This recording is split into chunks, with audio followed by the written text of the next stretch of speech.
Today's the 12th. It's the day Mandy did her pre-op stuff today. She's doing good. I'm trying to think of what to update on. Her surgery is gonna happen roughly around 8 a.m. in the morning. They're gonna start prepping her. They're gonna do a CT scan at 4 a.m. and then kind of ramp her up. She can't eat after midnight tonight. So thank you to the small group. You guys donated money to my PayPal, which was amazing. And I was able to use the PayPal to have some Chick-fil-A delivered to the hospital.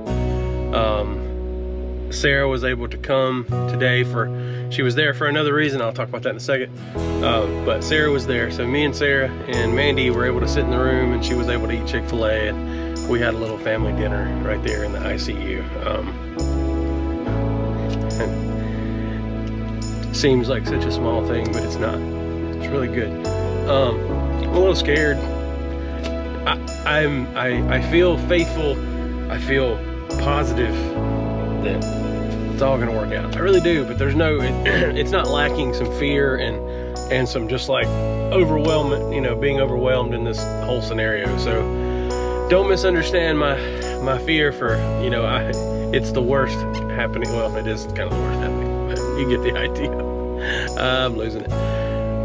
Sarah, those of you who are following the whole story and know us close enough, my youngest daughter, Sarah, also is dealing with something similar. She has the same disease, but she's actually she's got a brain tumor, a few of them, that are related to this disease, but then she has one that's not. It's something else. So that's been a worry from the beginning about that. So we had her neurosurgeon appointment today, and me and Mandy actually had talked to him before when we talked to him about Mandy's surgery. He mentioned Sarah's, talked about it to us a little bit, kind of broke the ice on the conversation that she's going to need surgery, but Sarah wasn't present for that appointment. So Sarah had her own appointment today, and I took her and asked all the questions, and he explained what was happening. But since he talked to me and Mandy about it, kind of broke the news to us, and we kind of broke it to her in a way, she could understand.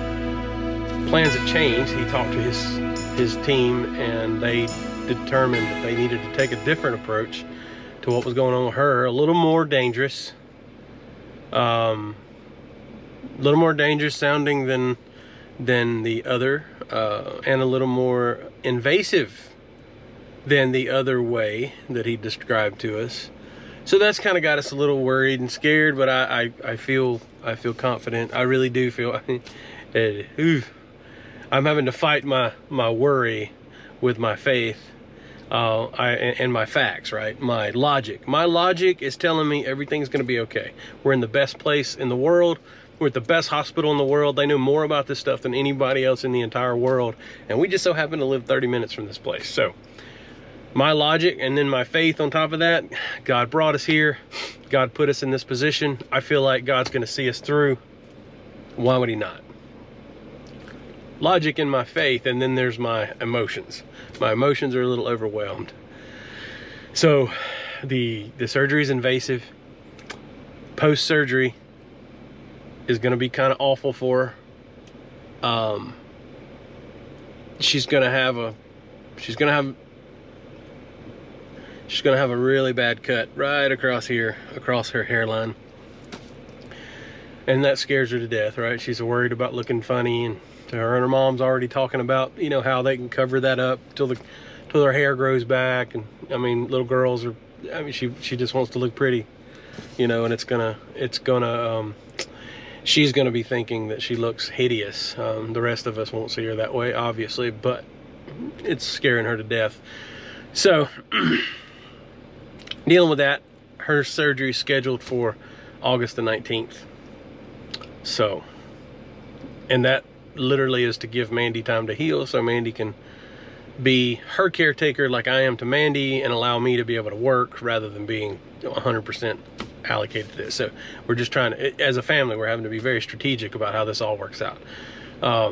So Mandy's doing great. She's going into her surgery very positively. We feel like everything's going to be great. It's going to be a long surgery. He had originally talked to us like it was a 4-hour procedure for Mandy, but now with the drain tube and all that's happened with the emergency part of it, like, you know, it's he told us they're looking at about a 7-hour procedure now. So they're technically going to be taking out 2 tumors now, rather than just one in the first go, and then doing the drain thing. And then there's still another surgery down the road for a 3rd and maybe a 4th tumor. Get a little twisted up on that part. She has multiple. She has like 6 or 7. So some of them aren't causing any problems, but if they're close enough to him, it sounds like he's going to do his best to get to them without, you know, whatever. And you get the idea. So that's that. Small group folks and friends and family. I said before, we don't know how to ask for help. I say we don't know how. We're too stubborn. You're too freaking stubborn to ask for help. But with that being said, those of you who have fought through our stubbornness and sent us money and prayers and all that, super appreciated. Those of you sent to our PayPal account, literally that's giving Mandy a way to order food and have it brought to her room. That's amazing. Thank you for that. The food in the hospital is pretty good, but it's not amazing, and it's pricey. So believe it or not, it was actually a little cheaper to order outside the hospital and have it brought in and pay the delivery fee and have it brought in than it was to actually go to the cafeteria and buy as much food as I had delivered. So, and it was better food, way better food. So I just wanted her to have a good meal. So thank you for that. Yeah. I seen there was like this meal train thing going from the small group, our small group family. Miss Michelle, you guys are amazing. I didn't think that was a big deal at first. Like, I was asked, like, hey, can we at least do a meal train? I'm like, we shouldn't need that. We should be good. And at this point, I'm like, oh my God, I didn't realize that would be such a help and such a blessing. So thank you for that. So this is me breaking down in all my humility and my humbleness, trying to find some humility in this and tell you that has been a blessing. It's been a huge blessing. I don't know. I don't have the words. I really don't. Thank you guys. We love you, and it's so appreciated. All right. So I'll do another update tomorrow post surgery and let you know how it went. And thank you, Tanisha and others who have given me good feedback. This is the best way to give you updates. I don't have to say it a million times. It's just easier. And if you will, we also have a friend. And I'll probably make a separate video and post this out because he's near and dear to our hearts.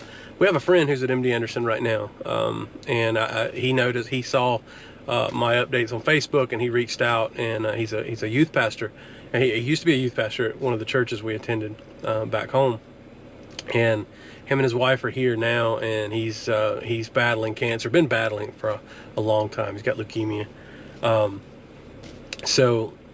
His chemotherapy giving him problems. He's looking at I don't even know all the details, to be honest. He's looking at a transplant, marrow transplant maybe. I'll ham that all up. But if you guys will be lifting him up, his name is Brandon Lott, and me and Sarah got to go by and see him for a second and before we left today. And that was a blessing. He prayed over us. So I'm asking all you guys that are praying for Mandy to pray for him and his family too. He's got a long road. He's been on a long road for a long time, but he's also doing however this transplant works for him. He's going to be basically isolated inside the hospital for 100 days. Him and his wife. So not able to go outside, not able to interact with people. So. I would imagine that would I'd get stir crazy, but he can't because obviously his immune system and everything, they're going to have to wreck his immune system and do the transplant and everything. So be praying for him. I know this one's a long one. Man, I'm already at 10 minutes. So thanks, guys. Thanks for everything. Thank you.